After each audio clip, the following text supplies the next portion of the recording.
اعمال کی اپنی تاثیر ہے، وہ اعمال صالحہ ہوں یا اعمال سیئہ ہوں۔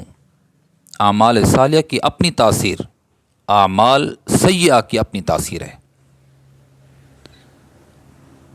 ہر عمل کے اندر اپنا اثر ہے، اور وہ ہر عمل اپنے اندر اثر رکھتا ہے۔ ہر دعا اپنے اندر اثر رکھتی ہے، ہر قول اپنے اندر اثر رکھتا ہے۔ دیکھیں نا کہ ایک بات بندہ کہتا ہے، ایک انداز سے کہتا ہے، اس سے ایک اثر پڑتا ہے، وہی بات دوسرے انداز سے کرتا ہے، اس پہ اور اثر پڑتا ہے۔ کیا بات ہے؟ کیا بات ہے؟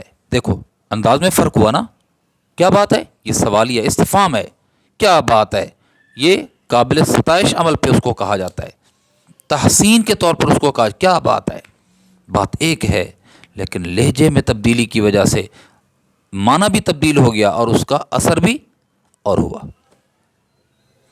جب لہجے میں اثر ہے، جب بول میں اثر ہے، جب قول میں اثر ہے، تو دعاؤں میں کتنی اثر ہوگا، وظائف میں کتنی اثر ہوگا، قرآنی آیات میں کتنی اثر ہوگا، پیارے پیغمبر صلی اللہ علیہ وسلم کی نطق کے اثر سے نکلے ہوئے جملے جو دعائیہ جملے ہیں ان میں کتنی اثر ہوگا۔ حیات الصحابہ 4 جلد کے اندر صفحہ نمبر 369 اس میں ایک واقعہ لکھا ہے، ابو وائل نے بیان کیا اس کو۔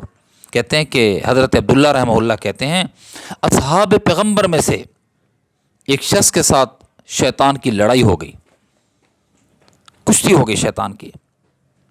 شیطان کو بچھاڑ دیا اس شخص نے، صحابی رسول نے، اور جب اس کو بچھاڑا نا، اس کے انگوٹھے کو دبا لیا، پکڑ لیا۔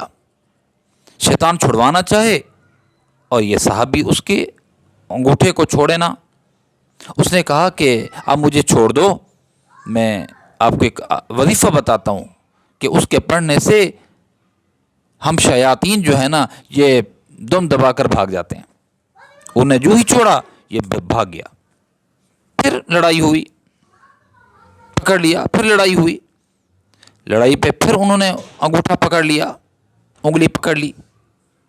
اب نہیں جانے دوں گا، کہا کہ جانے دو، میں آپ کو وظیفہ بتاتا ہوں۔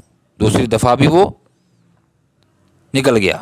تیسری دفعہ جب لڑائی ہوئی تو کہا کہ نہیں چھوڑوں گا، پہلے بتا پھر چھوڑوں گا۔ اس نے کہا کہ وہ سورۃ بقرہ کی ایک آیت ہے کہ اس کے پڑھنے سے ہم بھاگ جاتے ہیں، ہمیں آگ لگ جاتی ہے، یہ آیت ہمیں زہر لگتی ہے، ہماری موت ہے وہ آیت، ہم اس کا سامنا نہیں کر سکتے۔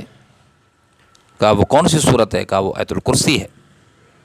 حضرت عبداللہ سے پوچھا گیا، اے ابو عبد الرحمن، ان کی کنیت ہے، ابو عبد الرحمن یہ بتاؤ کہ وہ شخص کون تھا جس کا آپ نے تذکرہ کیا ہے؟ فرمایا صحابی رسول عمر کے علاوہ کون ہو سکتا ہے؟ تو دعاؤں میں اثر ہے۔ آیت الکرسی پڑھو، اپنی جان کی حفاظت، اپنے مال کی حفاظت، اپنی عزت کی حفاظت، اپنے گھر بار کی حفاظت۔ پڑھتے نہیں ہیں، اس کے اہتمام نہیں ہے، جس کی وجہ سے نقصان ہو رہے ہیں، جانوں کا نقصان، مالوں کا نقصان، عزتوں کا نقصان ہو رہا ہے۔ تم سو جاؤ، آیت الکرسی پڑھ کے سو، اللہ کی امان میں رکھو، کوئی نقصان نہیں پہنچا سکتا۔ یہ کر کے دیکھو میرے دوستو، اعمال کی تاثیر ہے، اعمال اچھے ہوں یا برے ہوں، اچھے اعمال کر کے دیکھو، اچھے اثرات مرتب ہوں گے، اور کوئی برے عمل کرتا ہے تو اس کے برے اثرات مرتب ہوتے ہیں۔